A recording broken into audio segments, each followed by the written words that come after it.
Stop for a second. Close your eyes and picture this. You wake up tomorrow morning, check your bank account, and see the same number as yesterday. But when you go to buy coffee, it costs twice what it did last week. Your rent tripled. Your savings, the ones you spent years building, can now barely buy groceries for a month. Sound impossible? That's exactly what the Romans thought, right before their entire civilization collapsed. Here's what nobody tells you about the fall of Rome. It wasn't the barbarians. It wasn't weak emperors or plagues or even corruption, though all of those played a role. Rome fell because its money died first. And if you think that can't happen to us, you're making the exact same mistake they did. Let me show you why everything you think you know about financial security might be built on sand. For over 4 centuries, Rome wasn't just powerful, it was inevitable. An empire so vast that the Mediterranean became their personal lake, so dominant that even their enemies used Roman coins. At the heart of it all was a single piece of silver, the denarius. Picture holding one in your hand, minted around 211 BC, nearly pure silver, about the size of a dime but worth a day's wages for a skilled worker. This wasn't just currency, this was trust you could touch. When a Roman soldier marched into Germania or Egypt or Britannia, that coin in his purse meant something. It meant the promise of Rome itself. Merchants in Alexandria accepted it without question. Tax collectors in Gaul demanded it. Families buried jars full of them under their floors as life savings.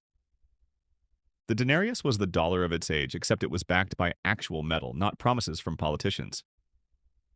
But here's what makes this story so chilling. Every person who saved those coins, who trusted in their value, who built their lives around that silver currency, they had no idea they were watching the clock tick down to zero. Let me ask you something. What would you do if you were emperor of Rome and you were broke? You've got legions on every border demanding pay. Germanic tribes are pushing from the north. Parthians threatening from the east. Your infrastructure is crumbling. Roads need repair. Aqueducts are failing. And your tax revenues, they're not even close to covering costs. You have two options. Option one, raise taxes dramatically, face riots and possible civil war, and watch your political enemies use your unpopularity to overthrow you. Option two, there's this neat little trick. You take that silver denarius and you mix in just a little bronze. Not enough that anyone would notice right away. You keep the same design, the same weight, the same official value. But now, from the same amount of silver, you can mint more coins. Problem solved, right? This is where empires start to die. Under Augustus, the founder of the Roman Empire, the denarius was 95% pure silver. Real money. Real value. But by the time Emperor Caracalla ruled in the early 200s AD, that percentage had dropped to 50%. Half silver, half lie. Did they stop there? Of course not. By the reign of Gallienus in the 260s AD, the silver denarius contained less than 5% actual silver. It was essentially a bronze coin with the silver coating so thin you could scratch it off with your fingernail. Imagine that moment. You're a merchant in Rome. A soldier comes to buy bread with one of these new coins. You bite it, the old test for silver purity. Your teeth mark the soft bronze underneath. You know, he knows, everyone knows, the money is fake. What happens next isn't just economics, it's human tragedy on a massive scale. Prices exploded. A measure of wheat that cost 1 denarius suddenly cost 5, then 10, then 50. Your savings, accumulated over decades, became worthless in months. Soldiers who'd fought for years found their pensions couldn't buy a week's food. People stopped trusting money entirely. Farmers demanded payment in grain, not coins. Trade reverted to barter. I'll give you 3 chickens for that tool. Economic sophistication that had taken centuries to build vanished in a generation. The government's response? Print more coins. The same doomed logic that has destroyed every inflated currency since. Volume will replace value. Quantity will substitute for quality. Just keep the mints running and everything will be fine. It wasn't fine. Between 235 and 284 AD, a span of just 50 years, Rome crowned over 50 emperors. Most ruled for months before being assassinated. This wasn't political theater. This was a system in terminal collapse, desperately thrashing as it drowned. Behind every murdered emperor, every failed coup, every lost province, was the same root cause: worthless money. Picture being a farmer in Gaul during this period. Tax collectors show up demanding payment in debased coins that are essentially worthless. But they still want the same number of coins, even though each one is now worth a fraction of what it was. You can't pay. So they threaten to seize your land, your crops, your livestock. What do? Many farmers simply walked away, abandoned fields that had fed families for generations. Better to disappear into the forest than be bled dry by a government demanding fake money for real goods. This is how civilizations end. Not with a bang, but with millions of small surrenders. In 301 AD, Emperor Diocletian tried something radical, adopted the Edict on Maximum Prices. He literally fixed the price of over 1,000 goods and services by law. Grain could cost no more than X. Labor wages could be no higher than Y, so violators face the death penalty. Think about the desperation behind that decree. The most powerful man in the known world trying to hold back economic reality with threats of execution, it failed spectacularly. You can't legislate value. You can't make a coin worth something by saying it's worth something while it's made of bronze pretending to be silver. The black market exploded. Official commerce collapsed. People traded in secret, risked death rather than accept worthless coins for real goods. The law couldn't make broken money whole. It never can. Eventually, Constantine the Great did the only thing that worked. He abandoned the denarius entirely. Around 312 AD, he introduced the solidus, a gold coin of consistent purity and weight. Real money again. It actually worked. The solidus became the foundation of Byzantine currency for 7 centuries afterward. Stability returned, trade resumed, trust was rebuilt. But here's the tragedy. It was too late for the Western Roman Empire. The damage was done. Generations had grown up in chaos. The military was shattered. The provinces were lost. The economic networks that had bound the empire together were broken beyond repair.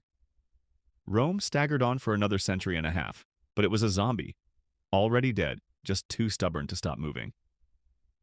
When the last Western emperor was deposed in 476 AD, it was almost a mercy killing.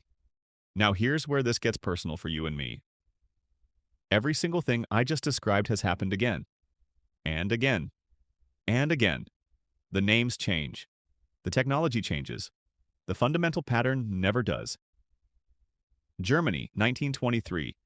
The government printed marks to pay war reparations. By November, a loaf of bread cost 200 billion marks. Workers were paid twice a day because prices doubled by lunchtime. People burned money in their stoves because it was cheaper than buying firewood. Life savings evaporated, the social contract shattered, and in that chaos, extremism found fertile ground. Zimbabwe, 2008. The government ran the printing presses to cover debts. Inflation hit 89 sextillion% annually. That's not a typo. Sextillion. With an S, prices doubled every single day.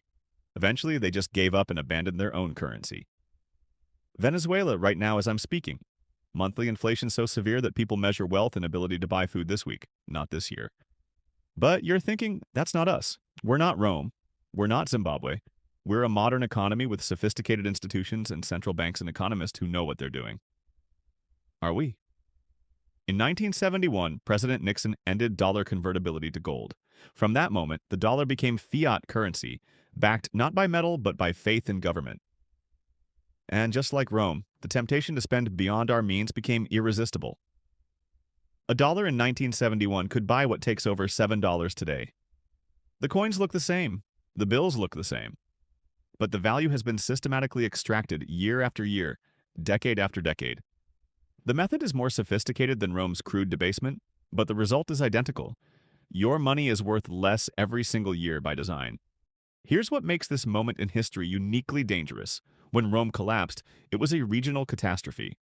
When Germany hyperinflated, it was a national crisis. When Zimbabwe's currency failed, the world barely noticed. But today, the entire global financial system runs on fiat currencies backed by nothing but government promises. Every major economy is drowning in debt. Central banks have proven they'll print trillions at the first sign of trouble. That means the next collapse won't be contained. It won't be regional.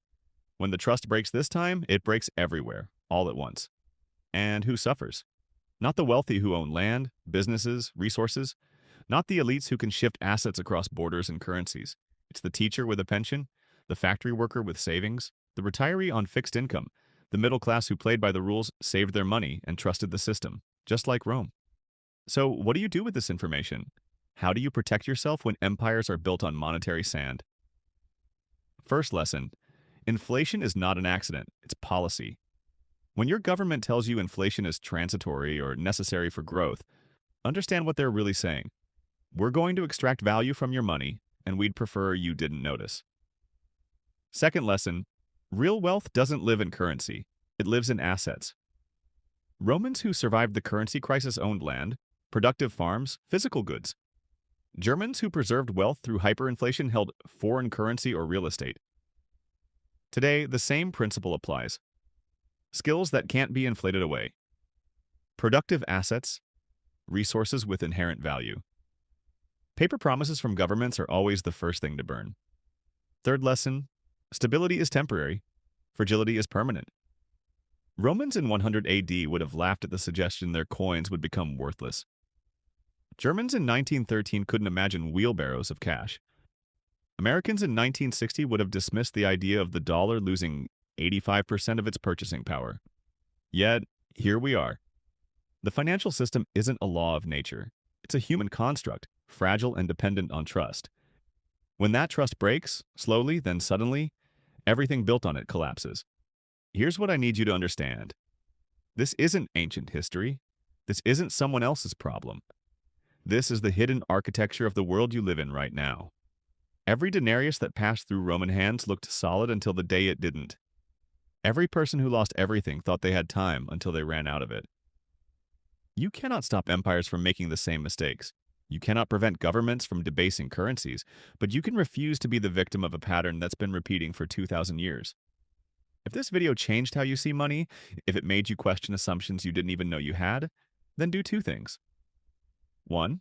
Hit subscribe. This channel exists to give you the historical context that makes sense of today's chaos. The patterns that school never taught you. The lessons powerful people would prefer you didn't learn. 2. Share this. Someone you know needs to hear this story. Someone in your life is building their future on assumptions about money and stability that history has proven wrong over and over again. Give them the gift of awareness before they learn these lessons the hard way. The fall of Rome isn't a warning from the distant past. It's a mirror showing us our present. The question isn't whether the pattern will repeat. It always does. The question is whether you'll see it coming.